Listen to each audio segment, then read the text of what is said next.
திமுக தலைவர் கருணாநிதி தமது 91வது பிறந்த நாளை முன்னிட்டு பெரியார் மற்றும் அண்ணா சமாதியில் மலர் தூவி மரியாதை செலுத்தினார்.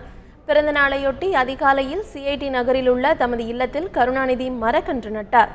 அப்போது ராஜாத்தி அம்மாள், அவரது மகளும் திமுக மாநிலங்களவை உறுப்பினருமான கனிமொழி மற்றும் திமுக முக்கிய பிரமுகர்கள் உள்ளிட்டோர் உடனிருந்தனர்.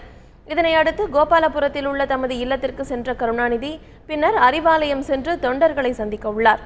இன்று மாலை YMCA மைதானத்தில் பொதுக்கூட்டம் நடைபெற உள்ளது. ஆளுநர் ரோசையா, திமுக பொருளாளர் மு.க. ஸ்டாலின் உள்ளிட்டோர் திமுக தலைவர் கருணாநிதிக்கு பிறந்தநாள் வாழ்த்து தெரிவித்துள்ளனர். 91வது பிறந்த நாளையொட்டி தமிழகம் முழுவதும் பல்வேறு நிகழ்ச்சிகளுக்கு திமுகவினர் சிறப்பான ஏற்பாடுகளை செய்துள்ளனர்.